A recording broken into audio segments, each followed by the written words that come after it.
Welcome to a Fallout 76 episode. Fair warning, this episode takes place inside the PTS, the public test server, and contains non-story spoilers. Well, the one thing everybody's been wanting to find out about is the new legendary crafting, which will come with the next update. So I'm here to give you guys a brief overview as to how it all works. First off, you need the new legendary cores. They cannot be purchased. They must be earned through either events or daily ops. And you need one legendary core per power armor piece or weapon or piece of armor. And also you will need a variety, actually 2, 3, or 4 of the legendary modules, and those you purchase from the purveyor at the Rusty Pick. So let's take this instigating super sledge. This was one of the pre-made items that they gave us. And as you can see, it says instigating legendary mod. When I first saw it, I thought, oh my goodness, we're going to need to find specific legendary mods to go with our weapons, armors, and power armors, but that is not the case. Let's find an item here, and I will show you how it works. We have this 2-shot legendary handmade. So we're going to go ahead and click on it and switch to modify. Now, if you were to choose a 1-star legendary mod, it is not going to take the 3rd slot and remove it and add something to that. It is going to take the 3 stars and make it a brand new 1-star. So be very careful if you have a really good roll and you just aren't happy with that 3rd slot. Don't choose, oh, I'm going to use a 1-star slot and just hope it's going to take the 3rd slot and make it better. It's not. It's going to wipe it out. So right now we're going to choose a 3-star legendary mod. It will cost us 1 core and 4 legendary modules. And let's see what we get. Now with the PTS, it's bumping us out of the weapons bench, but I did a quick screenshot here. So it changed it to a faster reload. So it still kept the 2-shot, just pure luck. One of my favorite weapons is the syringer, and I was hoping that we could get legendary syringers, but unfortunately not. The same went for chainsaws and also rippers. Quite a few other things. Like I said, I've just had a chance to really dip a toe into the PTS just to get some basic understanding. I mean, really, it's all going to boil down to how easy is it to earn legendary cores. I wish they were for sale for script, but they're not. You have to earn them, like I said, during daily ops or events, and it's just going to depend on the drop rate. So you'll be using those to re-roll things. So let's take this instigating super sledge, apply a 3-star legendary mod, and we end up with a lovely stalkers. So we can go ahead and redo that. And sadly, there's that little glitch. As soon as you make it, it's going to bump me out of the bench. So anyways, let's try that one again and see what we get. 4 legendary modules and 1 core, and we change from stalkers to mutants. 25% damage while standing still. That must be one of the new attributes. Before this video is over, I'm going to show you guys all of the new and buffed or nerfed attributes that are coming with both weapons, armor, and power armor. So let's take another shot with the 2-shot and see what we get. We're going to roll a, let's see, I think it's going to be a 50% VATS hit chance plus 50 damage resistance while aiming. So we can go back in, spend again, see what we get. Maybe we'll get something different. Mutant Slayers. Faster fire rate plus 50 damage resistance while aiming. And let's see. I'm going to show you here when you use a 1-star module, it gave me a 1-star Ghoul Slayers, just to show you that that's what it does. And let's have a look at armor. They gave us a pre-made set of 1-star unyielding. So again, it's the reverse of what we just saw. If you have a great 1-star unyielding, here we take this metal chest piece and say, okay, we're going to go ahead and make it a 3-star. It's going to wipe out the unyielding It's going to wipe everything out and give you a brand new 3-star. It was something new called Overeaters. Increases your damage resistance depending on how much food you've eaten. Like I said, we're going to go in on those ones too. Overeaters increases damage reduction up to 6% as you fill your hunger and thirst meters. So I'm going to be able to show you guys. I haven't even read it yet. All of the new attributes that are coming out for all of the stuff we have. So again, same thing. You can go ahead and re-roll it. We can change it from the Overeaters. And let's see what we get this time. A weightless piece. Hunger and thirst grow 10% slower. And another attribute there too. So like I said, it's going to completely depend on how easy it is to get these modules. And like I said, I really wish they were for sale rather than have to be earned, even if you had to pay gold for them or script, something besides having to earn them, because it's going to make it that much more of a grind to try and reroll your stuff. Okay. Let's have a look at some power armor. So one of the main rewards for completing Steel Rain is a suit of Hellcat power armor. Now, please, this is the PTS. It does not have the proper paint on it yet. I have no idea what it looks like, but I think you guys are going to find this set pretty interesting. First off, the helmet cannot be modified to a legendary status, and the Hellcat armor, the arms, legs, and torso can. And each piece reduces incoming ballistic damage by 2%. 10% if you get all pieces. So let's go ahead. It's costing you 1 core and 4 modules to make a 3-star. So let's go ahead and let's see. It's 2-to-1 for a 1-star, 3-to-1, and 4-to-1. So let's go ahead and roll a 3-star piece of power armor for the new Hellcat. I really want to see what this looks like. But actually, it's giving you almost 4 stars for 3. It's troubleshooters with charisma, and some of your chems are a bit more effective. So not a great piece. Maybe use it for running some of the silos. Now we have assassins, 75% chance to reduce damage by 15% from humans, and it's sentinel and +1 strength. So it's assassin, sentinel, strength piece. It's not bad. So that's that one. Let's see if we can roll a different piece here. Let's take this arm and went up. Wow, that's a nice piece. That is a nice bolstering energy damage resistance, lower your health, correct? And I missed the last bit. I was going a little too fast. So that one's a keeper, definitely. We can re-roll the assassins one. There's just honestly, guys, there is just so much to absorb. I've covered a little weapons, a little armor, and this suit of power armor. Like I said, this is a reward for the end of Steel Rain. And let's go ahead and have a look now at all of the new attributes. Let's pick this up and stow it away. I'm really curious to see what this is going to look like. So just a quick overview, using a new crafting component called Legendary Cores, along with a few legendary modules, you can now craft legendary upgrades.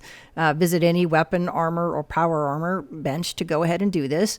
You can earn legendary cores as rewards by completing seasonal events, public events, and daily ops. You can craft 1, 2, or 3-star legendary upgrades for your gear, and the materials required to craft them increase based on the legendary upgrade tier that you choose. So again, applying a legendary upgrade to an existing legendary item can increase or decrease the number of legendary attributes that item has, again, depending on the tier. So upgrade, modding a 1-star item with a 3-star legendary will turn it into a 3-star version of that item with 3 random attributes. And downgrade, modding a 3-star item with a 2-star legendary upgrade will result in a 2-star version of that item with 2 random attributes.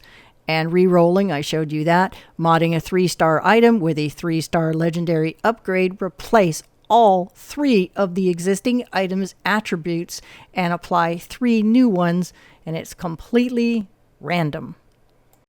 And legendary power armor. In addition to weapons and normal armor, legendary crafting can also be used to create pieces of legendary power armor. Like weapons, armor, and legendary power armor pieces can also be upgraded, downgraded, and re-rolled. And do it at your power armor station. The vast majority of legendary attributes that are available to normal armor can also be applied to power armor with the following exceptions. A 1-star auto revive, chance to revive using a stim pack, and a 3-star acrobats, improved sneaking, and divers, grants underwater breathing. Why in the world did they put that? Okay, with these following exceptions. So improved sneaking, harder to detect while sneaking. That is, I wish, yeah. And they've also done legendary attribute balance changes. That's a mouthful. They've revisited all of them. There are some new ones, and they've tuned up a few already existing ones. If you have any suggestions or complaints or anything along the lines, go to the PTS forums and let them know whether you're happy or unhappy with these changes. Here we go. And first up, we have new legendary weapon attributes. First time looking at these. 1-star, the aristocrats. Damage increases as caps increase. Maximum of plus 50% damage at 29,000 caps. That is really strange but interesting. The juggernaut. Damage increases as health increases. Yay for us full health builds. Maximum of plus 25% damage at 95% health or above. Juggernauts. That's interesting. Heavyweight. This attribute is still a work in progress. It is currently non-functional. Look for it in the next PTS update. Now you've got my interest piqued. Gourmands. Damage increases as you fill your hunger and thirst meter with a maximum of plus 24% damage. Okay. 2 stars. Last shot. The final round in a magazine has a 25% chance to deal twice as much damage. Single shot weapons like black powder cannot spawn with last shot. Interesting. Well, it makes sense. It's just a 1-shot. Yeah. Except for the dragon. So, yeah, that might be interesting. Steady, plus 25% damage while standing still. Inertial, replenish 15 action points with each kill. 3-star, ghosts. Attacks that hit enemies each have a 10% chance to generate a stealth field. Wow. I've got to get back into the PTS tomorrow and see if I can earn or attach some of these legendary attributes. Wow, that's amazing. And here are the new ones for both legendary armor and power armor. 1-star, we already went through aristocrats, getting the extra damage with more caps. Power armor, maximum of plus 35 for each resistance at 29,000 caps. Heavyweight, still a work in progress. I guess each resistance, a little bit of a hint there. Overeaters increases damage reduction up to plus 6% as you fill your hunger and thirst meters. Again, for armor and power armor. 2-star gluttons. Hunger and thirst grow 10% slower. This effect stacks up to a maximum of plus 50%. Fireproof, plus 25 fire resistance. This next one I think will be very popular. Warming, plus 25 cryo resistance. I know cryo seems to be the new meta these days in PvP, so interesting. Hardy, receive 10% less damage from explosions. And under 3 stars, doctors, a bunch of meds that are 5% more effective. Burning, 5% chance to deal 100 fire damage to melee attackers. Electrified, 5% chance to deal 100 energy damage to melee attackers. Frozen, 5% chance to deal 100 cryo damage to melee attackers. Toxic, 5% chance to deal 100 poison damage to melee attackers. And dissipating, slowly regenerate radiation damage when out of combat. And here are the attribute changes to legendary weapons, the 1 stars. These are going to be buffs and nerfs. Assassins gets a buff from 10% to 50%. Berserkers remove the damage debuff when damage resistance is 80 or higher. Exterminators increase damage from 30 to 50%. Ghoul Slayers increase damage from 30% to 50%. Hunters increase damage from 30 to 50. Mutants updated functionality. Damage now increases by 5% per mutation that affects the character, up to a maximum of 25%. That's an interesting one there. I'll have to see about that one. Mutant Slayers increases damage to super mutants from 30% to 50%. Nocturnal removed the daytime debuff. Nighttime damage buff has been increased. And suppressors, the damage reduction applied to the target has been buffed from 20% for 3 seconds to 25% for 5 seconds. Troubleshooters, increased damage versus robots from plus 30 to plus 50. And Zealots, increased damage versus Scorched from plus 30 to plus 50. On 2-star, Bashers, increases bash damage from plus 40 to plus 50. Hitman's increased damage while aiming from plus 10% to plus 25. Enhanced VATS increase the VATS hit chance from plus 33% to plus 50%. And just one change to legendary armor attributes, and that is under 1 star, the Assassins now reduces damage taken from all humans by minus 15%, and Nocturnal removes the daytime debuff, and resistance is now increased by 10% per piece during nighttime. So just a quick recap. I don't know if I made it clear during the video. It has been a very long day. You will earn in the events and daily ops either 1-star cores, 2-star cores, or 3-star cores. So it's going to make it even more difficult to get these items through events. I noticed that they gave me 100 of each type, and as I was making the 3-star ones, I noticed that the count was dropping, but the counts under the 1s and 2s were not. So there will be 1-star, 2-star, and 3-star cores. So this is going to make this even bigger of a grind.